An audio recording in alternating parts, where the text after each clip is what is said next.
truth about where we've been, where we are, and how we rise together as matriarchs of our families, communities, careers, and cliques to shape what comes next. I build as the most unlikable woman of them all.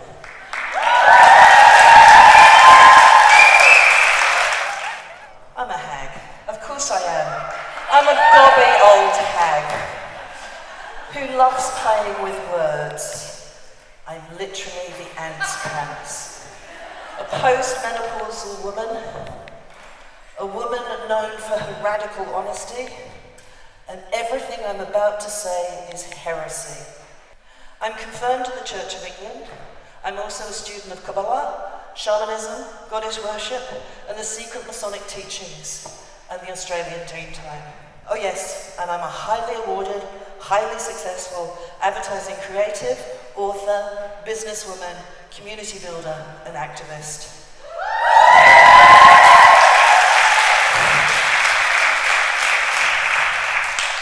And I've spent the last 46 years working on a creative strategy on how women can come together to bring about world peace. Today, I'm going to take you through the first 3 phases of that strategy. So phase 1, a reckoning. We've got to be radically honest with ourselves. We hear a lot of talk about the patriarchy and how it needs to be fought. That's patriarchal thinking. We've got to be much smarter than that, especially since we blew our best shot at fighting them their way when the 2017 Me Too movement had them on the ropes. It's not just going to unfold like the Tea Party, only bigger. It's not Me Too, it's not just sexual harassment, it's an anti-patriarchy movement. Time's up on 10,000 years of recorded history. This is coming, this is real. And that was Steve Bannon. White women's We Too was terrifying to the patriarchy because they knew they couldn't defeat their women, ganging up on them. Instead of coming together as women, we played whack-a-mole feminism and went after them one by one. Now we're feeling the backlash. The anti-patriarchy movement never arrived, and I'm sorry to say, but the backlash sent us backwards. Nobody's perfect, and to be honest, this is such new territory for womankind, most of us have been making it up as we go along. We've all made mistakes, and I'm really sorry to say it, but white third-wave feminists got played like a fiddle by the patriarchy. It gave us no leaders, no policy, no revolution. It told women to be yourself, speak your truth, and lean in. But not to organise, not to rise together, not to tear the system apart. The most visible feminist of the era wasn't an activist or a visionary, it was Sheryl fucking Sandberg, a billionaire who told women to sit at the table, not flip it, or bring a folding chair. The lean-in generation fell for the patriarchy's most powerful weapon, the idea that women are in competition with each other, and then they set us against each other. An army divided is an army defeated. But that was just one battle. Now it's time to usher in the 4th wave of feminism, one where we talk to each other, listen, and go after the real enemy, a system. The patriarchy is not men versus women. It's billionaires, emperors, and kings upholding a caste system. Black women have been telling us this for decades. They've given us very clear instructions on what we're dealing with now. Caste is the bones, race is the skin, class is the clothing. White women are nowhere near the bottom of the caste system unless she needs to be silenced. We need to rise again. Phase 2, a reclaiming. When Me Too 2 happened, it affected white second-wave feminists differently, especially those of us who were first in the workplace before sexual harassment legislation. Us bra burners weren't surprised that a collective primal scream was heard around the world. We knew we all had battle scars. But instead of going after the men who traumatized us, we recognized our collective grief and joined together to heal, tell our stories, and find ways of channeling our anger. I was furious for my great-grandmother's sake. In 1880, when she was 4 years old, she became the first woman in our family with a right to an education. This picture taken of her at the age of 29 clearly shows her wearing the suffragette uniform. She voted in her first election in 1928 at 52 years old. My grandmother's generation ran the country during the war. She got dementia before being released from the Official Secrets Act, so we'll probably never know for sure, but we believe that she is Mrs. E.I. Evans on the roll as a signals operator at Bletchley Park, the home of the female codebreakers and the birthplace of modern computing. Why? Because she sent my father to boarding school at the age of 5 with the story of becoming a headmistress. But headmasters at the time were almost all above fighting age, and she wasn't qualified. Her parents sent her brothers to university, but not her. I believe it was her because she insisted that I learn the telegraph cryptic crossword at 12 years old, which was how Alan Turing's team were recruited and how I got my love for playing with words.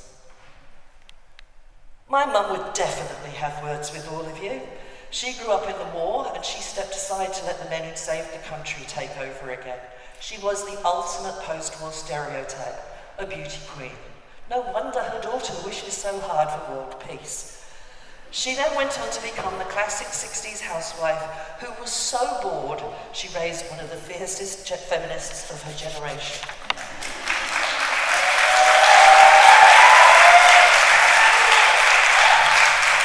A boots-on-the-ground feminist. I am the first woman in my family to receive a higher education and also the first one in colour. And in 1975, when the Equal Opportunities Act was signed into law, I was taking my options. I became one of the first girls in the UK who could do woodwork and choose any career I wanted. I chose advertising, not for the money, not for the awards, but to have the power to change things. My grandmother had pointed out that it was the women in advertising who got women back in the kitchen after the war by calling them to arms in a new war, armed with chemical weapons. These women use a scientific term introduced via Louis Pasteur in the 1860s, which sounded remarkably similar to the recently defeated enemy, germs. Yes, my grandmother did say it was the women of advertising who put women back in the kitchen. That is because patriarchy is not about gender. It's about empire, and empires can be toppled. The patriarchy has only existed for 1.3% of human history. For 3,634 years, almost all women were denied the right to read men's recorded history, men's laws, men's scriptures, and those who could were ruined, discredited, or murdered for offering a different perspective.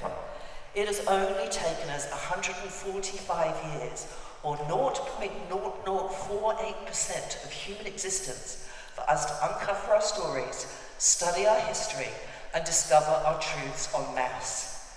And that's the key word, en masse. My shaman and teacher always said, in any situation, everything's perfect. The world is exactly where it's supposed to be, and we're all sitting exactly where we're meant to be sitting. But there is a storm. War clouds are on every horizon, and we need to take action. And the last thing that we need to do is fight, especially each other. Every single thing that is happening in the world at the moment is a clash between old and new. Old systems, new tech, old energy sources, new renewable sources, old ideas, new concepts. Old and young, left and right, black and white, man and woman, no middle anywhere. No equilibrium equals no equality. We do not need to fight the supporters of the patriarchy.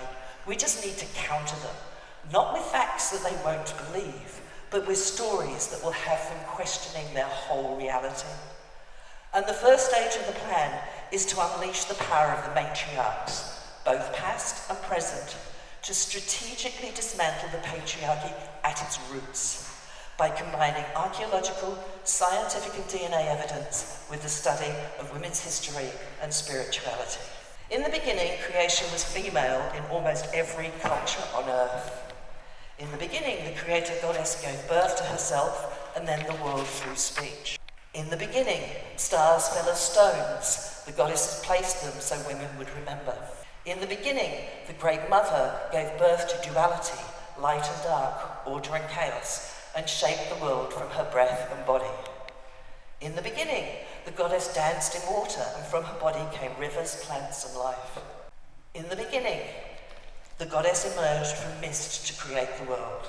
In the beginning, the creator goddess repaired the torn skies using 5 coloured stones. In the beginning, the goddess weaves or breathes the world into life. In the beginning, women sang and danced the world into being. In the beginning, mortal women were perceived as goddesses on earth. They could bleed without dying and miraculously bring new life into the world. They controlled procreation and created civilization. While men were off hunting for food that would feed the tribe for a couple of days, women stayed put, learned all the crafts, skills and laws to create society. Taught by mystical goddesses or simply women who travelled impossible distances to guide humanity towards an easier and more harmonious existence. It wasn't until we invented agriculture that the penny dropped for men, that it was their seed that brought life. When settlements became buildings and buildings turned into magnificent cities, it was thought the strength and supposed superiority of men was required to conquer strangers and expand their newfangled empires. Women of the time were physically overpowered, but erasing 5,000 years of female creation stories would take thousands of years and still not succeed. Let's party like it's 1999 BCE. In 1999 BCE, life was pretty sweet for a woman of Mesopotamia, the cradle of civilization. Imagine being in Uruk, the world's first city that you played a central role in planning, which had already toppled the first empire, the Akkadian. You worship the goddess Inanna, later called Ishtar, and make love in her temple with the person of your choice. You could own land, inherit wealth, and run businesses. You are the first women in the world with the ability to write. Ehedwana is the world's first known named author. She was a high priestess and a poet. And the world's first personal letter is from a woman complaining that she didn't receive the copper she ordered, probably to make the vat to do brew beer, calling on the goddess Nikazi, who taught women how to make water potable with a nice added bonus. In the beginning, part 2. Let's cry like it's 1754 BCE. 250 years later, a new king, Hammurabi, conquered the whole of Mesopotamia.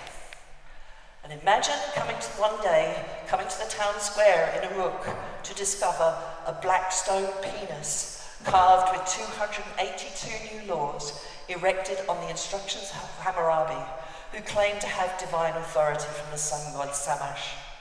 The laws ended matrilineal lines and made women legal minors under the authority of fathers or husbands. Marriage, adultery, divorce and inheritance laws all prioritized male honor and lineage. Women and the poor were punished more harshly, had fewer rights, and mostly treated as property. Patriarchy became a legal system for a class and gender hierarchy, a caste system. Hammurabi's code also included an eye for an eye, a tooth for a tooth. He's the man who made the whole world blind. At around the same time, a man who didn't have the divine status of a king left Uruk and travelled to Canaan. Abraham became the founder of the patriarchal religions that shape the majority of the world today. And he followed Hammurabi's playbook to the letter. His granddaughter lost her matrilineal line, and his great-granddaughter lost her inheritance rights. Without the correct bloodline, however, it took more than 1,000 years for Abraham's seed to produce kings with divine rights, and then once ascended to the throne at 8 years old, Josiah. When he finally came to power, he miraculously found a lost scroll during renovations, a book of law that closely aligned with his political beliefs, the machinations of the priests who had raised him, and a prophetess who profited from verifying its authenticity. And his version of patriarchal law went much further than Hammurabi's code, with 613 laws. Josiah claimed them as the words of Moses. If you believe that, then God didn't give us 10 commandments, he gave us 623, including show no pity, a life for a life, tooth for a tooth, hand for a hand, foot for a foot. The stories of the time that are carved in stone record the one God Yahweh, whose wife was Asherah, the queen of heaven and the tree of life. She stood beside him, not in opposition, not in secret, in partnership. She was his consort, his companion, the sacred feminine to his sacred masculine. For centuries they were worshipped together by families, by kings, by prophets. But Josiah banished her from the temple. Her statues were smashed, her groves burned, her name scraped from memory. There was no more priestesses, no more sacred roles, no more speaking to the divine on behalf of the people. Power shifted permanently into the control of male priests and kings of the one temple in Jerusalem. Ancestral feminine traditions, song, story, healing, moon rites were outlawed, and it didn't go down well. 36 years later, the Temple of Solomon, built to worship Yahweh and Asherah, was destroyed, and the elites, with their patriarchal schemes, were left crying on the banks of the rivers of Babylon. Then 50 years later, the divine feminine received her final blow. A priestly scribe, writing from exile, penned the words, "in the beginning," and stole birth from us entirely. In his story, the male god fashioned Adam from clay, and Eve came from his rib. But they knew they had a long way to go to tell a story of creation without a woman to a population who practiced spiritual equality. And here I am, 2,700 years later, standing at a pulpit in a church built by women, preaching spiritual equality. Everything's perfect. The anti-patriarchy movement that Bannon and Trump feared never materialized because religion is so entwined. But once you separate out the words of kings and politicians, there is nowhere in the teachings of the prophets that orders the subjugation of women. They teach nothing but love. And the golden rule of every organized religion on this earth is the universal moral principle. You shall love thy neighbor as yourself. Do unto others as you would have them do unto you. None of you truly believes until he wishes for his brother what he wishes for himself. This is the sum of duty. Do not do to others what would cause pain if done to you. Hurt not others that which hurts yourself. Blessed is he who preferreth brothers to himself. If all of this is a bit too woo-woo or biblical for you, it's not just the feminine divinity and civilization we created that was stolen from us. They also stole our intellect and our voice. In Plato's Symposium, Socrates says, "I once had a teacher in the art of love, a woman called Diotima of Mantinea. She it was who taught me the truth about love." He then recounts a long dialogue in which Diotima lays out the ladder of love, from physical desire to divine wisdom. She is the original of Platonic love as we know it. After that, she was never mentioned again in surviving classical sources and was banned from the history books. Nevertheless, brilliant women persisted. 850 years later, Hypatia of Alexandria, a mathematician, astronomer and philosopher of Roman Egypt, was the fiercest mind of her time. She became the head of the Neoplatonist school in Alexandria, drawing students from across the ancient world. She taught logic, love, and the motion of the stars. For daring to think freely, she was murdered by a Christian mob. She was stripped, skinned alive, and her body burnt. Her murder is both symbolic and literal. It marks the violent end of classical female knowledge. And we all know that these were the women who were burnt at the stake: midwives, herbalists, healers, wise women, widows, nuns, former nuns, alewives, brewers, spinners, teachers, poets, astrologers, and women with sexual authority. And for those completely rational, scientific-minded women, here's a creation story with real proof. Every single person alive today carries a piece of DNA that comes only from their mother, and from her mother before her. It's called mitochondrial DNA, and it travels down the maternal line untouched by male biology. When scientists followed it back through time, they reached a single woman who lived in Africa around 150,000 years ago. They call her mitochondrial Eve. She wasn't even the first woman. She's the only one whose maternal line never broke, which makes her even more incredible. Her line survived ice ages and extinctions, migrations and massacres, enslavement and empire. It lived through fire and flood, through conquest and colonialization, through every kind of silence and every kind of scream. And a tiny part of her is in every single one of us. We all have a role in creation. Let's get creative. They say that women are afraid of men because they could kill us, and that men are afraid of women because we could laugh at them. Let's have some fun. Let's gaslight them.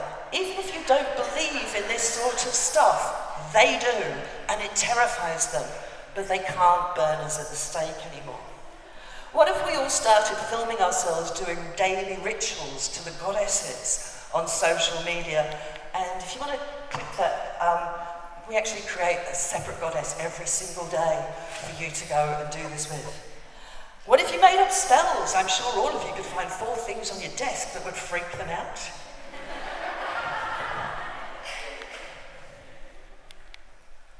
And what if we reversed their word games that demonized the goddesses and openly supported Isis, the great Egyptian goddess who taught women how to raise crops, weave, raise children, and tame men sufficiently enough to live with them? Or Nemesis?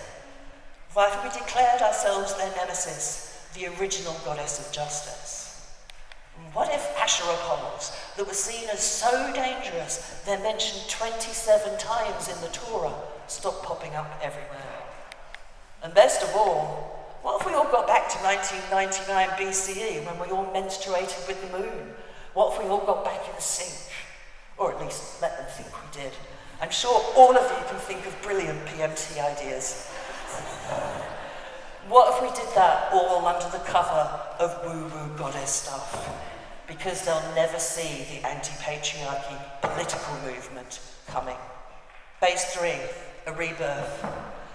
Billionaires, dictators, and wannabe kings are currently fighting over their empires in exactly the same way of Hammurabi, by plundering foreign land and attempting to subvert centuries of diplomacy and decency by disrupting everything, everywhere, all at once. Everything's perfect. We don't need to smash the patriarchy, they're doing it themselves. So while they're trashing the joint, let's work out how we're going to clean up the mess and build something amazing. But before we can start designing anything, we need to start agreeing on a few things. Can we first start by agreeing that the codification of the patriarchy was the greatest injustice ever in the history of the world? We don't need to wage war over it. We simply need to unite and make a solid claim to return everything that was stolen from us. And to do that, we need to come together as women first in all our glorious differentness, because they're still trying to divide us. What if we could put religion, politics, class, race, and beliefs aside and recognize each other as simply mothers, sisters, daughters, and crazy aunts? Let's only divide ourselves the way we always have, by our life stage, maiden, mother, and crone. Because every age of a woman brings great gifts and the ammunition to create a better world. What if we all ignored everything we had ever learned and just tuned into our logic, intuition, and most importantly, empathy? Women first is how we win.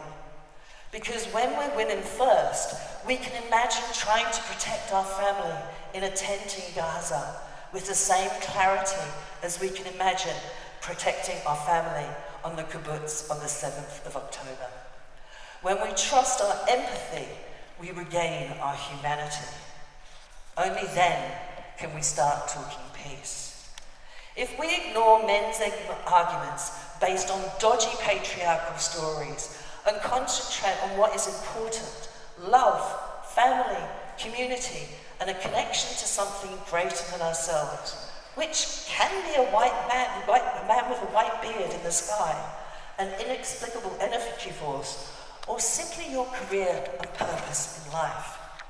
There is power in womanhood in all its forms. And yes, that's my grandmother again. There's a massive power in the matriarchy. The most senior women in our community are the most powerful women in the world because we have direct, loving influence over the whole world. Women over 50 consist of 28% of the population of Europe. If they have an average of one partner and 2 offspring, the matriarchs of Europe love and protect 112% of the population. Add the wider family and a lifetime of friendships, and we hold real power. Especially since a woman who entered the workforce in 1975 would be 70 today. The first career women are retiring en masse and give the world something it has never seen before: businesswomen with powerful networks. And we're not retreating. Look at any protest and we're on the front lines. We've got the experience, time and energy to lead from the front. If the matriarchs speak with one voice, the whole world will listen. But we need to have a shared vision of what comes next. When I grew up as a kid in the 60s, we all had an exciting vision of what the future looked like. I'd watch men wearing lycra with flip-flowings on a black and white TV. Now I see them on every street corner. We still haven't got our flying cars, but we did have something that nobody seems to have today: a belief that the world would continue to become a better place. It's not. When I was 23 years old, I was 3 years into my advertising career, earning £15,000 a year. I bought my first flat for £21,000 on a deposit of £250. I had no debt, my art school was tuition free, and I received a grant for living expenses. 23-year-olds today leave university 60 grand in debt and move home straight away. It's no wonder that we find it easy to see a future of doom, gloom, apocalypse and disaster, and find it much harder to imagine a better society a generation or more in the future. In April 2020, Jeff Mulligan, Professor of Collective Intelligence, Public Policy and Social Innovation at University College London, published a paper entitled The Imaginary Crisis and How We Might Quicken Social and Public Imagination. He states that the more communities can, once again, become heroes of their own history. Like we learned from Me Too, it seems today the only narratives that matter are personal ones. And many of us see a widening gulf between our individual hopes and dreams and those of the world around us. We feel like we're powerless observers of forces and trends we cannot control. The rekindling of social imagination is one aspect of taking back our power, describing a future in which we can feel at home and then using the power of that vision to catalyse action today to help us get there. Jeff has given us a roadmap of how to create such a project for maidens, mothers and crones to bring to life. But we need to know what's possible. I find it absolutely amazing that the only people who seem to know what exciting things there are in the future has in store for us are the people who are developing it. Now we're all imagining the society of the future, it's essential that we start to see something remarkable too. We are approaching the fastest, deepest, most consequential technological disruption in history. Humanity is at crossroads, and the key technologies will converge to completely disrupt the 5 foundational sectors: information, energy, food, transportation, and materials. These developments will undoubtedly benefit society, but they won't be linear. There will be disruptions and there will be major disagreements. Those who have the most to lose will fight to keep us locked in the history that they've always profited from. Imagine you could live in a world where you eat well, have a roof over your head, with money to spend, and, with time and hard work, the ability to earn more. You could have a free education for life that you could take at your own pace, meaning you could be a kid for longer or uncover a secret to the universe at 12. Healthcare would be free and so advanced your life expectancy is 150 years plus, and your whole world is filled with choices. Everyone's world is filled with choices, but only when the machines spend their earnings on us, not sending the billionaires to Mars. We all have to do our bit to stop them. Imagine coming home for the holidays and your matriarch talks about heading up a campaign to force generative AI companies to become the biggest patrons of the arts. Or how she persuaded the women of her church, synagogue, mosque or pub that there's nothing scary about the female divine, that it doesn't change their faith, but add to it. What if she's running for local council or parliament? Because the revolution will not be televised, it will be actioned. I've built a strategy and a platform where we can bring all of this to life. It's called the Seventh Tribe. Now all we have to do is come together to bring life to it. The Seventh Tribe is named in honor of Abraham's great-granddaughter who lost her inheritance. The lost tribe is the seventh born of Jacob, the tribe of Dinah. It's a tribe of all of us who lost our inheritance, have been silenced, rebranded, discarded, treated as property, overpowered, ignored, and made invisible. The ultimate uninvisibility project. So why have I, at 62 years old, walked away from a business on the verge of financial success and withdrawn from my pension to build it? Because I've always been radically honest, but never like this before. The message does not come from me. It comes from Abraham's granddaughter, who lost her matrilineal line, Rachel. She stole the teraphim from her father's house, stone figures passed from mother to daughter for centuries. She died on the road to Bethlehem in childbirth, the only mention of such a thing in all the scriptures. Even our deaths were silenced, but Rachel refused to be. She insisted she be buried on the side of the road to Bethlehem so she could call to the refugees. My whole adult life, I have puzzled why a 17-year-old disco-dancing, white middle-class art student would be called from her pretty pink tune 122 generations later. And I was. And I've been trying to work out what I was supposed to do with it for the last 46 years. The journey has been the most beautiful and terrifying thread of my life, and not a path I would recommend to anybody. But it's certainly true that when the teacher appears when the student is ready. I have learned from long and genuine lines of wisdom, but it's only at this time, when I'm the most senior female in my family and my community, the matriarch, that I understand why. Of course, Rachel would choose a mad woman to bring her message down. Her calling has been well documented. She is the only character that appears in both the Old and the New Testament. 1,000 years after her physical death, when King Herod, king of Judea, ordered the mass slaughter of the innocents.